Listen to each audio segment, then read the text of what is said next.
ओम सर्वे भवन्तु सुखिनः, सर्वे सन्तु निरामयः, सर्वे भद्राणि पश्यन्तु, मा कश्चित् दुःखभाग् भवेत्। ओम शांति शांति।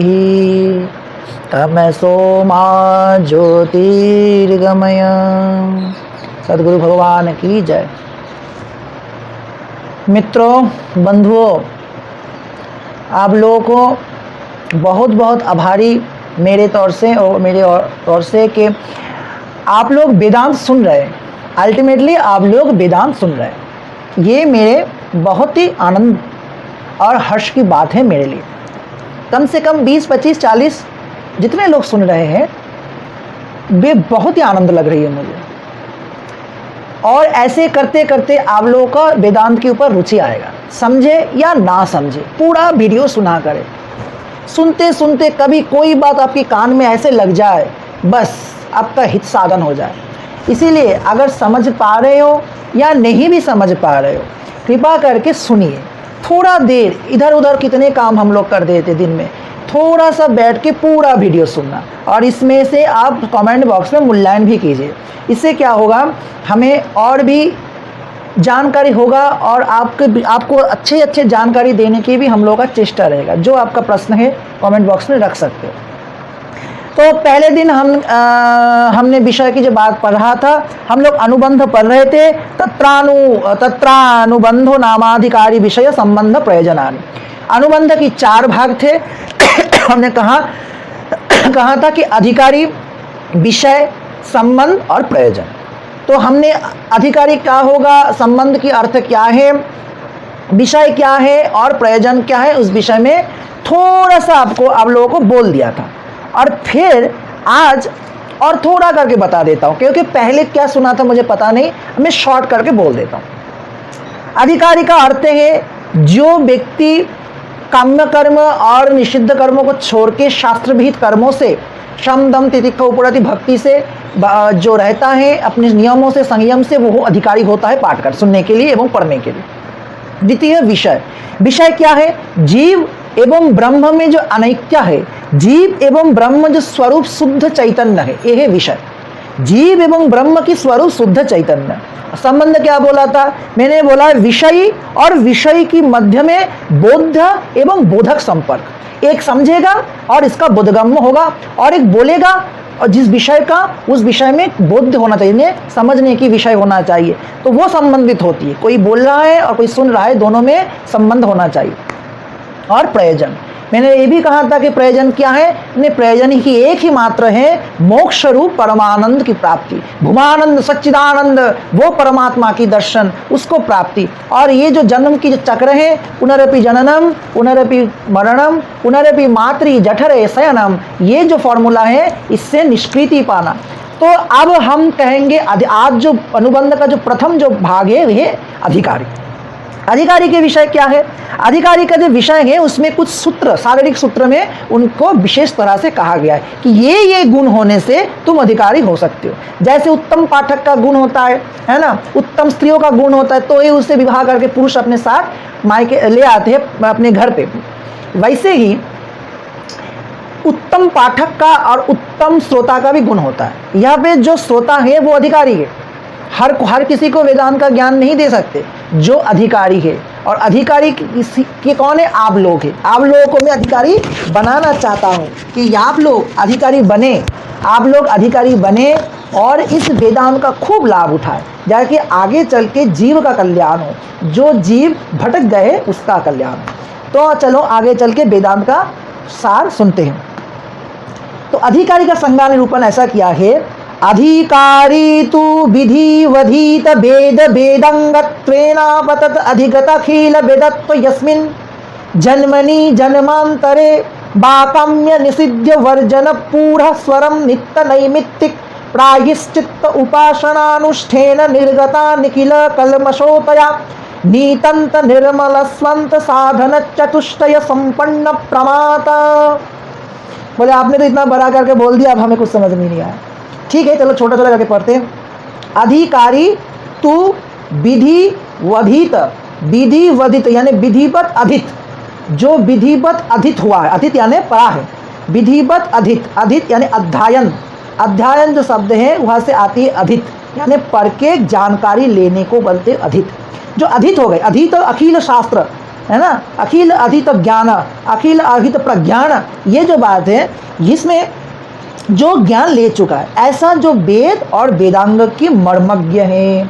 इसलिए अधिकारी तू वेद वधित वेद वेदांगत्वेन बोला अधिगता अखिल वेदार्थ अस्मिन् जन्मनि। ऐसा कि है, हो सकता है कि इस जन्म में वो अधिक या अध्ययन करके पढ़ चुका है, या पूर्व जन्म के जन्मनि जन्मांतरे, जन्मनि एवं जन्मांतर, इस जन्म एवं जिस जन्म के पहले जो पूर्व जन्म थे उस जन्म में भी वो किसी गुरु, किसी विद्वान ब्राह्मण से या खुद अपने स्वाध्याय से अपने जीवन का उत्कर्षता किया था वो व्यक्ति, ठीक है ना। एवं काम्य निषिद्ध वर्जन पुरोषणम, जो काम्य वस्तु को त्याग करता है, यानी काम्य वस्तु का अर्थ क्या है, तो काम्य वस्तु के साथ संज्ञा करते कामाय हितानि काम्यानि, जो स्वर्ग की सुख को एवं इंद्रिय सुख के एवं सांसारिक माइक जितने सुख उसको भोग करने के लिए जो इच्छा रखता है ना, वो उसको कहते हैं काम्य, काम्य कर्म। और निषिद्ध कर्म क्या है, निषिद्ध का मतलब समझ ही पा रहे हो, जो शास्त्र अनुमोदन नहीं देता, जो शास्त्र की नियम नहीं है, जो श्रुति और स्मृति मान्यता नहीं देते, उसे निषिद्ध कर्म करते हैं। और हम लोग सनातनी हैं, हम लोग निषिद्ध कर्म नहीं करेंगे। जैसे बहुत सारे ब्राह्मणों को नियम है कि अमावस्या के दिन क्या करना चाहिए, गंगा स्नान विधेय है, और पूर्णिमा के दिन गंगा स्नान विधेय है, नित्य गायत्री जप करना चाहिए, संक्रांति के दिन खौड़ कर्म नहीं करना चाहिए, है ना, और स्त्री मैथुन संसर्ग नहीं करना चाहिए, एवं तामसिक भोजन नहीं करना चाहिए। ये सब जो नियम हैं ये सब मानना है, ये सब बहुत सारे नियम हैं, वो तो शास्त्र की बात है, हम शास्त्र नहीं पढ़ने बैठे, हम वेदांत पढ़ने बैठे। तो ये जो निषिद्ध कर्म है वो सब कर्म नहीं करना है, एकदम छोड़ देना है, एकदम शास्त्र से प्रिंसिपल बाई प्रिंसिपल रहना, एकदम सनातनी बन के। तो वह है काम निषिद्ध कर्म। इसको छोड़ते हुए जो व्यक्ति नित्य नैमित्तिक प्रायश्चित्य उपासनानुष्ठेन, जो नित्य एवं नैमित्तिक कर्म दोनों में फर्क है, थोड़ा सा लिटिल बिट डिफरेंस बिटवीन नित्य कर्म एंड नैमित्तिक कर्म। नित्य कर्म क्या है, जो नित्य कर्म शास्त्र के विषय में, जो शास्त्र में जो नियम है, जिसमें कहते हैं कि सुबह उठते हुए मौल मूत्रादि त्याग हुए कूप या किसी पवित्र जलाशय में स्नान करके फिर जो वेद निर्मित ब्रह्म निर्मित जो हमारी ब्रह्म संध्या है, जो उपासना है, वो गायत्री पाठ है, उसे करना चाहिए। फिर उसके बाद वेदाध्ययन करना चाहिए, उसके बाद उपासना करना चाहिए, पूजा करना चाहिए, एवं सारे संसार की जो नित्य नैमित्तिक काम है उसे कर्म करना चाहिए। जिसका कर्मकांड है वो कर्मकांड करेगा, जिसको राज्य शासन करना है राज्य शासन करेगा, जो वैश्य है वो व्यवसाय करना व्यवसाय वृत्ति करेगा। तो ये है संसार के नियम, इसे नित्य कर्म कहते हैं। और नैमित्तिक कर्म, तो नैमित्तिक कर्म होती है कभी कभी कुछ चीज़ों की नैमित्य किया गया, यानी संसार की भला के लिए या किसी निमित्त के लिए किया गया जो कर्म है वो नैमित्तिक कर्म। जैसे पुत्रष्टि कर्म, श्रद्धादि कर्म से नैमित्तिक कर्म की बोलते। इस पितरों के लिए नैमित्तिक कर्म, पुत्रष्टि की कामना के लिए राजा को ब्राह्मणों ने पुत्रष्टि यज्ञ की मार्फत संतान दिलाया, ये अपने लिए नहीं, परार्थ हिताय, पर के हित के लिए, ठीक है ना। तो नित्य कर्म नैमित्तिक कर्म यही फर्क है। तो प्रायश्चित्त एवं उपासना, प्रायश्चित्त क्या है, बोले कृच्छ साधन। जो व्यक्ति भगवत प्राप्ति करना चाहता है, जो व्यक्ति भगवान के लिए उत्सुक है, उस व्यक्ति को ऐसा करना चाहिए कि अपने कृच्छ साधन करना, जैसे पंखा होते हुए भी गर्मी को सहना, ठंडा होते हुए भी ऐसे बैठे तपस्या करना, है ना, बिन कपड़े, ये सारा समय के नहीं, कुछ कुछ समय 15 के दिन के लिए कुछ व्रत रख लिया, ऐसे करके छोटे छोटे कृच्छ, या 5 दिन के लिए या 2 दिन के उपवास या 1 दिन के उपवास, इसे कृच्छ साधन कहते हैं। इसे कृच्छ साधन से देह शुद्धि होती है ना। अमावस्या पूर्णिमा एकादशी, इसमें जो जो नियम होती हैं उस हिसाब से फलाहार में रहना, ये जो करना है। और व्रत का अनुष्ठान, जो जो व्रत है हमारे नियम में, जैसे शिवरात्रि जैसे व्रत है, निरंबु एकादशी का उपवास है, ऐसे कई तरह का व्रत है, उसे पालन करना। ये जो ऐसे जो कृत्य साधन से। और प्रायश्चित तो क्या होती है, जैसे कोई हम लोग ज्ञानतः या अज्ञानतः कोई पाप कर्म कर देते हैं, कोई भी पाप, जैसे कोई आश्रम में किसी ब्रह्मचारी को कोई पीड़ित कर रहा है, कोई सन्यासी एक अन्य दूसरे सन्यासिनी को शोषण कर रहा है, संसार में अपने पिता अपने जो पुत्र अच्छा कमाते उसको मानता है, दूसरे को नहीं मानता, भाई में ईर्ष्या, ऐसे कई ऋण लेना, दूसरे से ऋण लेना, ये भी बहुत बड़ा पाप। ये जो बड़ी छोटी छोटी चीज़ बहुत बड़ा आकार की पाप बनता है। और इससे ही कहते हैं प्रायश्चित्त करना। प्रायश्चित्त से क्या होती है, उससे वो उसका जो प्रायश्चित्त की जो घड़ा है वो घड़ा से वो मुक्त हो जाते हैं। और जब मुक्त हो जाते हैं तब उसे बुद्धि और देह निर्मल होती है। अगर कोई व्यक्ति चाहे कि मैं शुद्धाचार से रहना चाहता हूँ, तो इसी चीज़ का पालन करने से वो अपने पुनराय अपने शैशवावस्था यानी जो निर्मल बुद्धि का, शैशवावस्था का अर्थ है निर्मल बुद्धि। जब शिशु रहता है तब उनमें कोई कपटता नहीं रहता, वो निर्मल होती है, शुद्ध होती है। इसलिए जिसका मन शिशु स्वरूप है वही भगवान को पा सकता है। जिसमें मन में कपट है, छल है, अहंकार है ना, वो भगवान को कभी पा नहीं सकता। इसलिए मुनि मनुष्यों ने कहा है कि भगवान को कपट और छल कभी भाता नहीं है। तो ऐसा करते हुए जो शिशु मन है उसी शैशव दशा में जो जाएगा, इसी कृत्य साधन से, कृत्य तपस्या से। और क्या कहा, निर्गत निखिल कलम सतया, जो निखिल विश्व के अखंड जो विश्व है, उस विश्व में जो बने हुए जितने जो पाप उठ रहे हैं, है ना, उस पाप से वो मुक्त हो जाएंगे, है ना। क्योंकि देखो, इस जो चक्रा पंक्ति रेव परिवर्तमानम जगत, जो जगत है ये चक्र की पंक्ति की भांति है। कभी नीच की पंक्ति ऊपर आ जाती है, ऊपर की पंक्ति नीचे चले जाते हैं। ये जो चक्र की भांति जो जगत परिवर्तमान है, जीवन में भी ऐसी होती है। तुम्हारी पाप दूसरे के पास जाता है, दूसरे की पाप तीसरे के पास जाता है, ऐसे करते करते फिर सर्कल होके वही पाप वही फर्स्ट पर्सन में आ जाती है। तुम पाप किए हो, तुम्हारी अर्थ से तुम भंडारे किए, वही पाप साधु में गया, साधु में कपटता आया, या कोई महात्मा खाए उसको उसमें कपटता गया। ऐसे करते करते वो दूसरे को छला, फिर छल व्यक्ति तीसरे को छला, ऐसे करते करते पाप का वृत्ति होती है। ये जो वृत्ति, इस वृत्ति से मुक्ति पाने में अगर तुम पाप के आधार में ना आ जाओ, किसी के पाप तुम्हारे ऊपर ना आ जाए, इसी निखिल जो ब्रह्मांड की जो पाप है उसमें से तुम मुक्त हो जाओगे। इसलिए पाप करने से ही प्रायश्चित्त करना ऐसा नहीं, कभी कभी संसार में निराहार रहना, व्रत करना, उपवास करना, कष्ट सहना, ये भी एक प्रकार की कृत्य साधन है ना, ये करना चाहिए। कोई एक महात्मा था, तो जब मैं ज्योतिर्मठ में था तो कब कृत्य साधन करता था, निराहार रहता था, कुछ नहीं पाता था, तो मुझको देख के परिहास करता था कि देखो लोग सब दिखावा है वो फलाना। तो ये कोई दिखावा नहीं है, मैं छोटी समय से कर रहा हूँ। जब मैं शैशव में था उसी समय मेरे जो पिता को देखा, मेरा ज्ञानपा को देखा, वो लोग बहुत बड़े ब्राह्मण त्रिकाल संध्या करते अभी भी, और उसको हमने देखा, तो उससे वो हमारी संस्कार है, वो हमारी पूर्व जन्म की संस्कार है, और इस जन्म के संस्कार से हम सीखा, है ना। तो लोग करते ही ऐसे मजाक, तो उसमें ध्यान नहीं देना, तुम्हारी कर्म करो।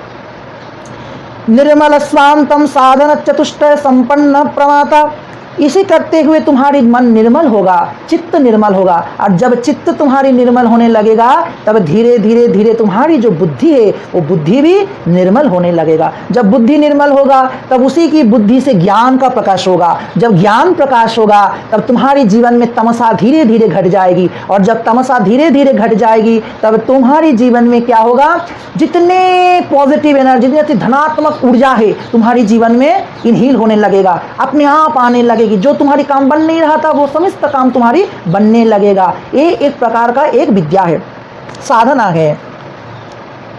और कहा कि साधन चतुष्टय संपन्न प्रमाता। साधन चतुष्टय क्या है और प्रमाता क्या है, इसको भी जानना है। साधन चतुष्टय संपन्न प्रमाता, इसके अर्थ प्रमाता अर्थ पहले हम जानेंगे, प्रमाता का अर्थ क्या है। प्रमाता का अर्थ कहते हैं जो वेद विद्या की अधिकारी होने के लिए, वेद की विद्या या वेदांत की विद्या की अधिकारी होने के लिए जो पहला शर्त को पारता है उसे प्रमाता कहते हैं। और वो कैसे होती है, शम दम तप तितिखा उपरिति श्रद्धा, गुरु वाक्य में श्रद्धा और समाधान से वो संभव है ना। जैसे तुम्हारी मन में जब सटीक और भूल का तत्व का ज्ञान जन्मे, तुम्हारी मन में जब ठीक और सही और गलत का जब मान का तुम निर्धारण कर सको, सम हो तुम्हारे, जब तुम अपनी इंद्रियों को दमन कर सकते हो, अहंकार क्रोध को अनावश्यक लाने मत दो, तब तुम्हारी मानना कि तुम्हारी हाँ अब इंद्रिय का जय हो, इंद्रिय का मैं दमन कर पा रहा हूँ। तितिक्षा, कोई भी तुम्हें अपमान कर दे, कोई भी तुम्हें भला मंदा कहे, तुम अपने ऐसे मत देखो कि देखो हमें क्यों कह रहा है, तुम ऐसे देखो कि जो कह रहा है उसमें कमी है इसीलिए वो तुम्हें कह रहे हैं। तुम अपने कमी मत देखो कि तुम्हारी कुछ कमी है इसलिए तुम्हें वो ईर्ष्या करते हैं, इसीलिए तुम्हें लोग सुनाते। तुम इसीलिए कभी मर्माहत ना हो, तुम सभी तितिक्षा को पार कर दो। कोई तुम्हें कोई क्रोध से कुछ कह दे, तुम हंस दो। तुम्हें कोई गाली गलौज कर दे, तुम ठंडी दिमाग से सह के वहाँ चले आओ। ये जो तितिक्षा होती है, ये साधु का परिचय होती है, महात्माओं का परिचय होती है। तो ये जो तितिक्षा है, जब इसको समझ पाओगे, और क्या, जो सर्दी शीतुष्ण को सह पाता है कि भगवान श्री कृष्ण कहते हैं जो व्यक्ति शीतुष्ण को सह लेता है कि उसको दुख से परे चले, आत्मा को जो भी बाहर का चीज़ उसमें से अपने आत्मा को संतुष्टि कर लेता है कि बाहर का सब चीज़ें ठीक है, उसके पास ये है, फलाना गाड़ी है, वो उसमें चलता है, उसके बाद बहुत कुछ है, मेरे पास कुछ नहीं पे, इसमें ही सुख हूँ। ये जो आत्म संतुष्टि है, इसमें तुम्हारी ऊपर है। और गुरु वाक्य में श्रद्धा, गुरु जो बोले गुरु की वाक्य को मान्यता करके, और समाधान समाधि का स्वरूप है, वो तो बहुत बड़ा चीज़ है। तो ये जो है, इसमें अगर तुम अपने इस बाधा को अगर अतिक्रम कर लो तो तुम्हारी जीवन में तुम्हारी जितने उपद्रव है, उपद्रव आधि दैविक, आधि भौतिक एवं आध्यात्मिक, ये जो त्रिताप है, आधि दैविक, आधि भौतिक एवं आध्यात्मिक, ये जो त्रिताप है, इन तीन ताप से तुम मुक्त हो जाओगे। कभी तुम्हें परेशान नहीं कर पाएगा कोई। और दूसरे की कोई कड़वी बात या कोई तुम्हें लिकपुल कर रहा है, तुम्हारी टांग खींच रहा है, वो उसमें भी तुम कोई कुछ नहीं कर पाए, तुम उससे परे हो जाओगे, सबसे ऊपर चले जाओगे। ऊपर तत्व, जब ऊपर तत्व में चले जाओगे तब मानना कि भगवान तुम्हें गोद में ले उठा लिया है। और जिसे भगवान गोद में उठा लेता है उसको तो कोई बाल भी बाका नहीं कर सकता। तो इसी के कारण उस सारी जागतिक सारी उपद्रव को तुम सह पाओगे। अब जो है, मैं पहली जो विषय में, अब इसका तो समाधान हो गया मंत्र का। अब मैं धीरे धीरे करके ये सारी चीज़ों के ऊपर पर्दा उठाते जाऊंगा। पहली बात है प्रमाता। प्रमाता का अर्थ क्या है? बोला लौकिक और वैदिक विषय में अभ्रांत होना, यानी हमारी जो शास्त्र है उसमें जो चीज़ है उसमें हमें सही मानना है, उसमें कोई संशय नहीं है। विष्णु शिव अभेद, ये है पहला वाक्य जो पुराण। और वैदिक क्या है? वैदिक जो अनुशासन है उसको समझना पड़ेगा। वैदिक ज्ञान कांड, वैदिक कर्म कांड, ब्राह्मण अध्याय और उसके बाद वेदांत, इसको समझना पड़ेगा। और उसको समझ के उसके जो सार है उसको जब तुम ले पाओगे तब तुम अभ्रांत होगे। शास्त्र के विषय में कोई भी संशय नहीं है, क्योंकि सनातन के जो शास्त्र है वो एक विज्ञान है। कई लोग कह देते हैं शमशान में आके तुम नीम का पत्ता चबा रहे हो, अग्नि संस्पर्श कर रहे हो। भाई क्या सुपरस्टिशन है? तो ऑल सुपरस्टिशन, ये सब कुसंस्कार है। नहीं, कितना हमारे ऋषियों मुनि जानते थे कि कई शरीर जब मृत होती है तब उस शरीर से बैक्टीरिया उत्पन्न हो जाती है, उसमें कई रोग से कोई मर सकता है, कोई स्वाभाविक मर सकता है। तो जैसे बैक्टीरिया होती है, वो नीम की पत्ती से वो तुम्हारी शरीर का बैक्टीरिया नष्ट, तुम्हारी जन्म नहीं देगा। मृत्यु को स्पर्श किए हुए वो फलाना नष्ट हो जाएगा। आग की स्पर्श क्यों? आग से हाथ में जितना छोटा छोटा वायरस है जो दिखता नहीं है वो सारे जल के खाक हो जाएगा। इसलिए शमशान से आके ही ये सब करना चाहिए, है ना। बाहर से आके हाथ पर अच्छे से धोना, मुख उल्टा करना, पानी को आंख में छिड़कना, ये सब कुछ साइंटिफिक है। हमारे सनातन धर्म साइंस है, विज्ञान है। तो इसी के कारण इसमें कोई संशय नहीं रखना, इसमें कोई मात्र से भ्रांत नहीं होना। इसे कहते हैं लौकिक और वैदिक विवाह व्यवहार संपन्न व्यक्ति। ऐसे लौकिक और वैदिक में जो व्यवहार संपन्न होती है वही होती है साधन चतुष्टय का, यानी विद्या का, वेदांत विद्या का असली प्रमाता। प्रमाता का मतलब अभी मैं कह दिया। अब मैं बोलूँगा कि 4 जो विषय हमने यहाँ से कहा और 2 विषय जिसको त्यागना है और 4 विषय को लेना है। जैसे पहला जो विषय है हमने कहा कर्म आदि, और एक है वर्जित कर्म। और ये दोनों को त्याग करके हम 4 को अपनाएंगे, 4 काम कर्मों को। जैसे एक नित्य कर्म, दूसरा नैमित्तिक कर्म, तीसरा कृच्छ साधन यानी प्रायश्चित इत्यादि, और चौथा है उपासना। तो काम कर्म निषिद्ध कर्म को त्याग करते हुए हम नित्य कर्म, नैमित्तिक कर्म, कृच्छ आदि साधन एवं उपासना को लेंगे। ये हमारी सनातन धर्म है। और वेदांत इसके लिए वेदांत पढ़ना चाहिए कि क्यों हम उपासना करें, क्यों हम पूजा पाठ करें, क्यों हम ध्यान साधना करें। अब उपासना के विषय में हम विस्तार से कहेंगे बाद में। पहले हम कहेंगे जो 2 विषय हमने कहा, एक काम कर्म, एक निषिद्ध, उसके विषय में पहले हम अच्छे से सुना देते। शास्त्र में कहा कि कामा हितानि काम्यानि, ये काम की जो पुत्री की पूर्ति के लिए, जैसे काम की पूर्ति कैसे कोई व्यक्ति अपनी आत्मतुष्टि के लिए, जब स्वर्ग की उत्तरण के लिए, स्वर्ग की प्राप्ति कामना के लिए, एवं यह जन्म जो कर्म जो भूमि है इसमें सर्व सुख को प्राप्ति करने के लिए जो याग यज्ञ एवं पूजा पाठ करते हैं, वो सब संकल्प अगर निष्काम से करे तो भगवान अति प्रसन्न होते, उसे मोक्ष की दरवाजा दिखा देते। और अगर वो अपने कामना से करता है तो उसे काम कर्म कहते। एवं निषिद्ध कर्म के विषय में हमने कहा दिया कि जो जो चीज़ शास्त्र विरुद्ध है उसे नहीं करना। तो ये सब को छोड़ते हुए हम आएंगे नित्य कर्म के ऊपर, अब बात करेंगे। नित्य कर्म जो है, नित्य कर्म के विषय है जो नित्य कर्म शुरू से लेके हम जो करते सुबह से उठ के। पहला कर्म है हमारी शरीर शोधन, मल मूत्रादि त्याग एवं पूर्ण जलाशय या कोई कूप से नहा के फिर संध्या वंदनादि करना, जो आजकल की ब्राह्मण नहीं करते। 3 वर्णों के लिए ही यज्ञ पवि संस्करण का विधि है ना। इसीलिए कहते हैं वसंते ब्राह्मणोपनियत, ग्रीष्मे राजन्यम उपनियत, शरदी वैश्यम उपनियत। बसंत ऋतु में ब्राह्मण का उपनयन संस्कार होगा यानी जनवरी, क्षत्रियो का होगा ग्रीष्म में, एवं जो वैश्य है उसका शरद ऋतु में उपनयन संस्कार होगा। तीनों वर्ण की जो संध्या वंदन आदि है उसको करना है। एवं उसके बाद उपासना एवं वेद का अध्ययन करना है। उसके बाद वो ब्राह्मण वेद अध्ययन करेंगे, राजा अपनी देश को शासन करेंगे, क्षत्रिय युद्ध विद्या सीखेगा राजकुमार, और वैश्य व्यवसाय करेंगे। ये अपने अपने कर्म में लग जाएंगे। ये है नित्य कर्म। अब इस विषय में कह रही हैं कि कोई व्यक्ति इस जन्म में विधिवत शास्त्र अध्ययन करके वो अधिकारी हो सकता है, या किसी व्यक्ति को व्यतिक्रमी हो जाता है। मैंने पहले सूत्र में कहा जन्म जन्मांतरे, ये जो जन्मनि जन्मांतर जो सूत्र है यानी इस जन्म में नहीं है, उसको पूर्व जन्म की उसका संस्कार है। ऐसे एक व्यतिक्रम है, वो है महामति विदुर।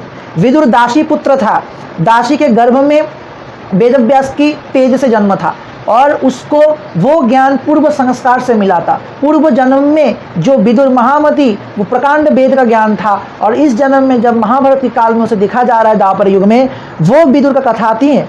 विदुर का कथा आती है योग वैष्णव में अन्नपूर्णा उपनिषद में आती है सब कथा। तो उसके विषय में हम कभी बाद में रचना करेंगे, जब पुराण का रचना होगा, विस्तार हो जाएगी वीडियो इसीलिए। तो वो व्यतिक्रमी है विदुर, पूर्व जन्म की उसका संस्कार से वो ज्ञान उसे लब्ध हुआ था, इसीलिए ये विदुर भी वेदांत और वेद का अधिकारी था। प्रकांड ज्ञान था महामति विदुर। अब विधिवत अध्ययन करने की बात कर रहा है, जो विधिवत नित्य कर्म आदि करके फिर वेद का अध्ययन। आजकल की ब्राह्मण संध्या उपासना नहीं करते, ज़्यादा से ज़्यादा ब्राह्मण एक संध्या भी उपासना नहीं करते। तो आजकल की जो ब्राह्मण है वो शूद्र है, आजकल की जो ब्राह्मण है वो शूद्र है। और व्यास गद्दी में जो सब आचार्य, ज़्यादा से ज़्यादा आचार्य जो बोलते हैं जो संध्या करो, मुझे तो वो संशय है वो खुद भी करते कि नहीं, क्योंकि ठाकुर रामकृष्ण परमहंस जी कहते हैं जो आचार्य खूब सिद्धि होती है उसी आचार्यों की बात ही जनता लोग सुनता है। जो व्यक्ति खुद सिद्धि नहीं होता है उसके बाद कोई नहीं सुनता। तो इसी के कारण आचार्य को खुद पहले करना पड़ेगा, आचार धर्म को पहले आचार्य को मानना पड़ेगा। इसलिए स्थिति शास्त्र में पहले ही इसे कहा गया है कि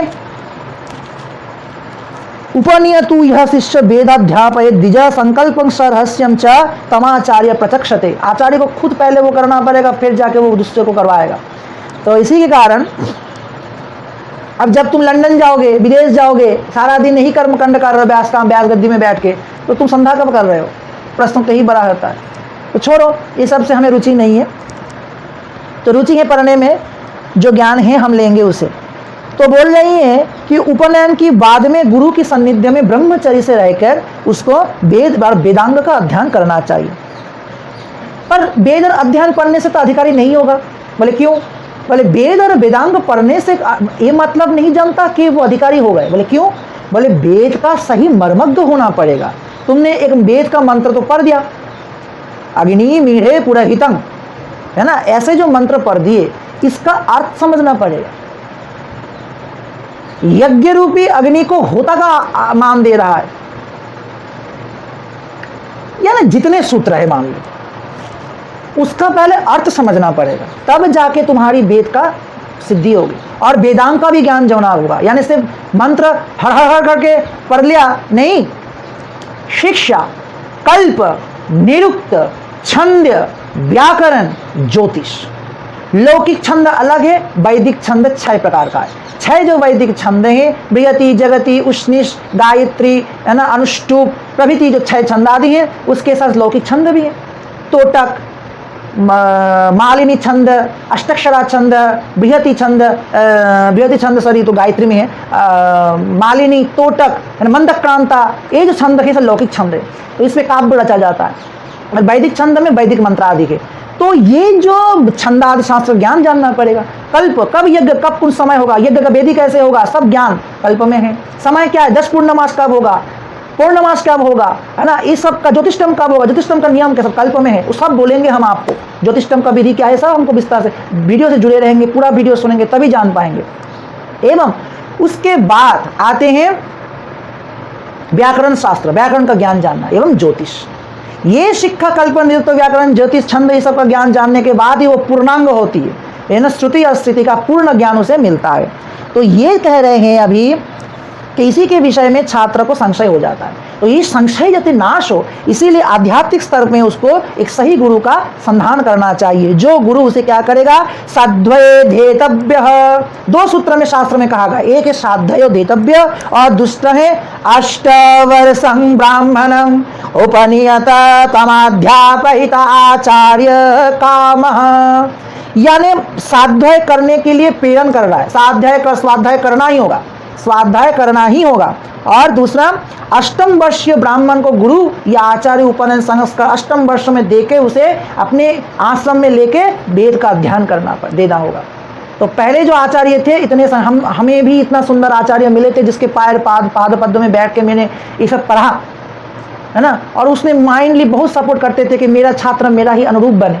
तो ऐसा गुरु अब कहाँ, अब आजकल के गुरु के पास समय नहीं है, पॉलिटिक्स में, राजनीति में व्यस्त है, ये वो फलाना में व्यस्त है। तो जो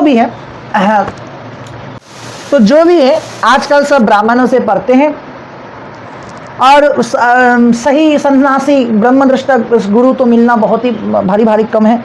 तो जो भी है, तो इस विषय में दोनों से साथ वही अधिकारी होगा पूर्ण रूप में। अब इसमें कुछ विधिवत हैं जो जैसे साध्य देतव्य में मीमांसक प्रभाकर जी ने एक बोला कि विधिवत विधि नहीं है, उसने क्योंकि कहा कि वेदाध्ययन के रूप के लिए एक नियुज्य का बहुत आवश्यकता होता है। अगर नियुज्य ना हो, कोई व्यक्ति को किसी कार्य में नियुक्त नहीं किया गया, ऐसा संकेत नहीं हो रहा है, तो वह नियम कैसे हुआ। नियम तो उसे कहते हैं ना, जिसे किसी कार्य में किसी को नियुक्त करना हो, जिस कार्य में किसी को नियुक्त करना होता है उसी को कहते हैं विधि।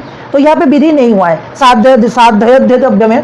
परंतु कुमारिल जो भट्ट हैं, आचार्य कुमारिल भट्ट, तर्क संग्रह में उसने कहा कि नहीं, यहाँ पे विधि हो रही है, ये जो तब्ब प्रत्यय है इसमें नियोग प्राप्त हो रही है, क्योंकि बिना कर्म कोई कर्ता के बिना कोई कर्म होता नहीं है। अन्यथा अनुपत्ति इसी तर्क से उसने कहा कि वेदार्थ ज्ञान कामना की इच्छा ही यह विधि हुआ है। ये तब्ब विधि से गुरु आचार्य अपने छात्र को लेके ये अध्ययन कराएगा।